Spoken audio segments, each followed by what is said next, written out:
Bom, boa tarde. Nós somos grupo do segundo período de licenciatura em Ciências Biológicas do IF Goiano, lá em Rio Verde. Nosso grupo é composto por mim, Graciane, Graciele, Karen, Marcelo, Emanuele Oliveira e Emanuele Alves. Falar um pouco sobre o nosso PCC e afundar o assunto, que no caso o tema é sobre a evolução animal e as relações filogenéticas entre os principais filos e também a sua importância para o ensino e para a sociedade. As descendências com modificação e a seleção natural são teorias criadas por Charles Darwin, que nos faz compreender que todos os seres vivos são parentes. A cladista ou sistemática filogenética classifica os seres de acordo com as suas características evolutivas. Quase que não sai, mas saiu. Agora eu vou falar um pouco sobre o cladograma, que se baseia em 4 características, sendo ela os terminais, que apresentam as espécies, os nós, que representam os ancestrais comuns e os eventos de separação de uma linhagem em 2 chamadas, cladogênese, os ramos, que traçam a história evolutiva, a raiz, que é a base de onde surgem os ramos, que apresenta a linhagem ancestral que deu origem a todo o grupo em questão. Existem 2 processos evolutivos, representados na filogenia, a anagênese e a cladogênese. A cladogênese é definida como um processo de especiação em que uma espécie dá origem a 2 ou mais espécies. Na filogenia, ela é representada pelos nós. A anagênese não é relacionada ao aumento de números de espécies. Ela tem a ver com a mudança do genótipo e o fenótipo ao longo do tempo. Então, próximo slide, nós vamos falar sobre as características do reino animal. Então, no primeiro ramo ali, nós vamos colocar a característica de todos os do reino animal, a multicelularidade, e todos passam pela fase de bástula. E na primeira divergência do grupo, a característica dos poríferos, vamos colocar a assimetria e o tecido verdadeiro, que eles não apresentam o tecido verdadeiro. E neste próximo ramo, vamos colocar a característica de todos, menos do porífero, que podemos caracterizar que todos têm tecido verdadeiro, menos o porífero. Na segunda divergência, as características dos quinidários. Eles são animais diblásticos e apresentam simetria radial. No outro ramo, apresentam característica de todos os outros filos, menos do porífero e do quinidário. Podemos citar que são triblásticos e simetria bilateral. No próximo nó, apresenta a divergência entre 2 ramos. Um ramo reparte um plateuminto, nemateuminto, molúsculos, anelídeos e artrópodes. Podemos colocar neste ramo o fato deles serem protostomos. Já no outro ramo, divide os equinodermos e os cordados. Eles são deuterostômios. Dos protostomos, os plateumintos são vermes achatados, portanto não possuem celoma. Nesse próximo ramo, as características em comum dos nemateumintos, molúsculos e anelídeos, podemos colocar a presença de cavidade corporal. No ramo de características dos nemateumintos, colocamos o pseudoceloma. Já a característica dos animais em comuns, dos molúsculos, anelídeos e artrópodes, apresentam a característica de exoceloma, um tipo de celoma formado por fendas no mesodermo. E a característica exclusiva dos molúsculos é a que são de corpo mole. Todos os molúsculos têm corpo mole. A característica em comum entre os anelídeos, artrópodes e metameria, só que os anelídeos são formados por anéis e os artrópodes apresentam exoesqueleto. Bom, eu já havia comentado que as características que aproximam o equinodermo é o fato deles serem deuterostômios. Agora eu cito que eles também têm os endoesqueletos.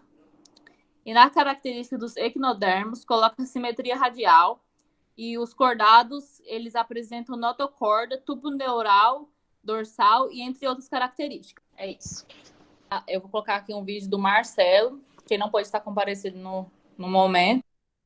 Olá, eu me chamo Marcelo, sou docente de Ciências Biológicas e vou falar sobre os conteúdos abordados no ensino fundamental.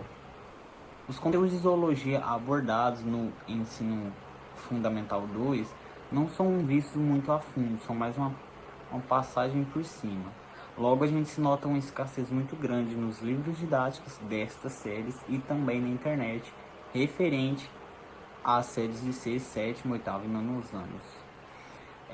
Porque a evolução muitas vezes ela é tratada como apenas mais um conteúdo que está usualmente colocada nos últimos capítulos dos livros didáticos dos terceiros anos do ensino fundamental, logo nos últimos anos, no último ano. Vou falar um pouco sobre os métodos de ensino referentes à filogenética, visto que este é um assunto muito pouco estudado, tem muito pouco sobre métodos de ensino à filogenética.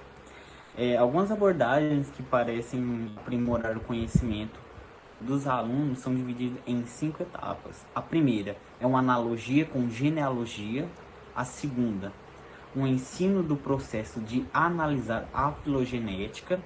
Terceiro, sempre ilustrar as características em um cladograma. 4, um ensino de conjuntos matemáticos antes de um cladograma. E quinta, diagramas em retangular. Essas são algumas técnicas que levam os alunos a aprimorar o conhecimento em filogenética. No primeiro ano do ensino médio, um dos conteúdos abordados é o estudo dos fósseis e a biogeografia. Tem também a teoria evolutiva, junto com outros assuntos, como a divergência evolutiva e molecular. No segundo ano do ensino médio, o tema não é abordado.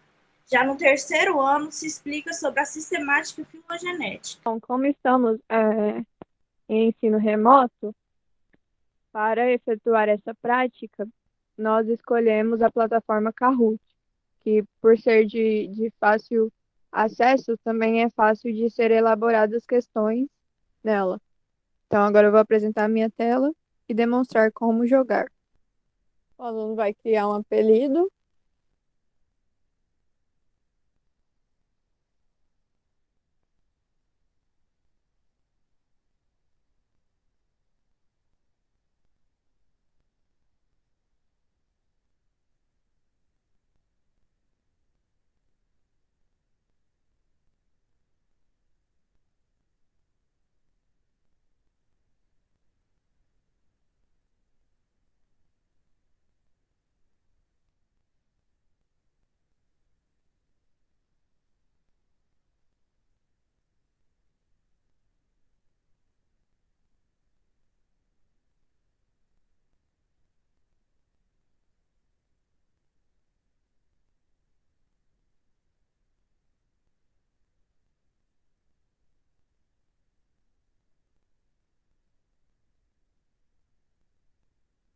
E esse é o Kahoot.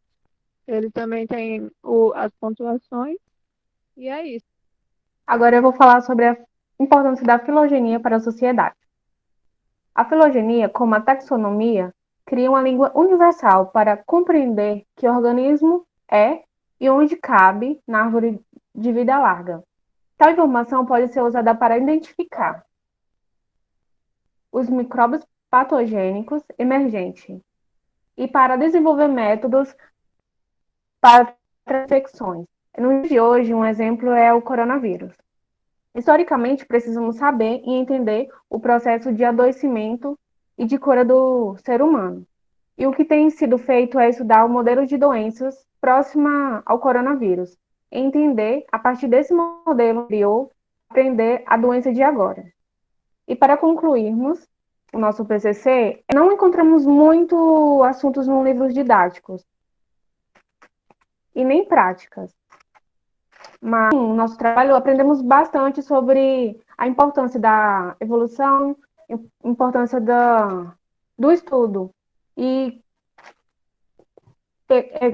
para concluirmos, nós colocamos que deveremos colocar mais sobre isso nas aulas de biologia. É uma forma de ter mais acesso ao conteúdo, porque infelizmente não está sendo muito estudado.